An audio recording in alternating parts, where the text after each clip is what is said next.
ئێوارەتان باش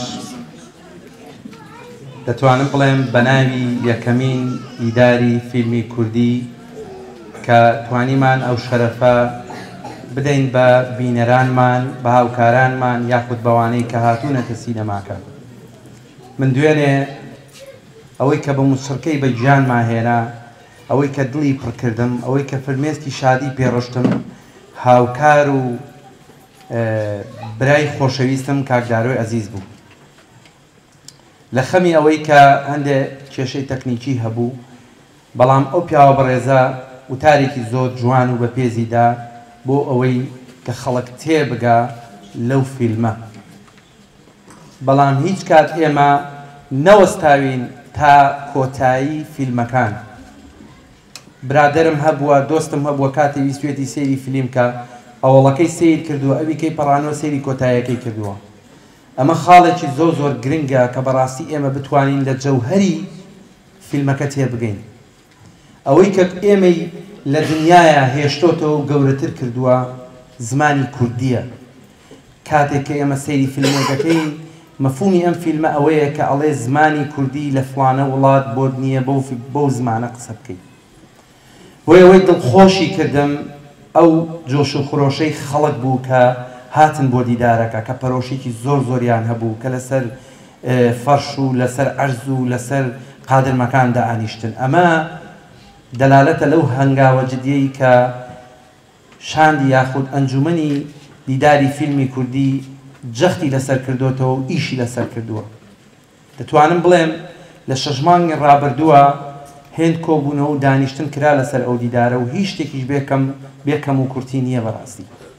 بۆیە ئەم ئێوارە ئاهەنگەی کە ئەمڕۆ ئامادەکراوە بڕواتان بێ ئەوە ئاسان ئامادە نەکراوە، بە ڕۆژێک ئامادە نەکراوە. جاوەرە تۆ دیدارێکی فیلم ئامادە بکەیت. بەڕێز کاکدارۆ توانیوێتی خۆی ئەو فیلمانە بەدەست بێنێ، یعنی هێن ئاسان نەبووە بڕوا بکە. هەوڵی داوە سەبتایتڵی لەسەر بێ. سیستەمی ئێرە 2 سەبتایتڵ وەرناگرێت. جاری وایە سەبتایتڵی یەکەمی جوەر ناگرێت کە بەڕاستی ئەمە دەتوانم بڵێمەوە خەلەلی تەکنیکیە کە ئێمە حەز بەوە ناکرێت. بۆیە دەمەوێت لێرەوە بڵێم ئەوەی کرا جوهد و ماندووبوونی هەموو لایەک بوو، بەڕاستی و بە تایبەت دەڵێم لە نێو دیدارەکەیە بوو. بۆیە دەمەوێت لێرەوە سپاسی یەکە بەیەکەی هەر کەسێ بکەم بە بچووکترین هەنگاو و بە گەورەترین هەنگاو هاوکارمان بووە، پشتیوانمان بووە، سپۆنسەرمان بووە. ئێمە هەرچیمان کردووە طموحمان زیاترە. ئەگەر ئێستا و دوێنێ ئەم شتە بچووکەمان کردبێ بۆ سپەی ڕۆشتی گەورەترەکەین، بەڵام بە مەرجێک ئێوەمان لەگەڵ بن.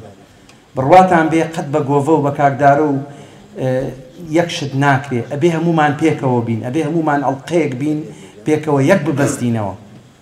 ئێمە ببورن ئەم قسەیەکەم واشە و دڵنیامێوەش گەواهی ئەوەم بۆ دەن. ئێمە بۆیە نەبووینەتە دەوڵەت تەفرەقەمان هەیە لە ناویەکە، بۆیە نەبووینەتە دەوڵەت لە ناویەکە بابەتێک هەیە کە من تۆ قبوڵ ناکەم و ئەو قبوڵ ناکە. بۆ ئەوەی کە گرنگە ئێمە بتوانین لە داهاتووە هەنگاوی جدی بنێن بۆ خزمەتەی کە دوێنێ پێشکەشمان کرد و دەشمانەوەی لە سبەینەیە خزمەتێکی گەورەتر پێشکەشکەین. بۆیە من لێرەوە دەستی هەر کەسێک بێ ماچ یەکەم بێتە پێشەوە لەگەڵ هەنگاوەکانمانە. بەڕاستی وەک پێم وتن هیچ ئیشێ هیچ کارێ بە یەک کەس ناکرێت. ئەوەی کرا و بینیتان کرا.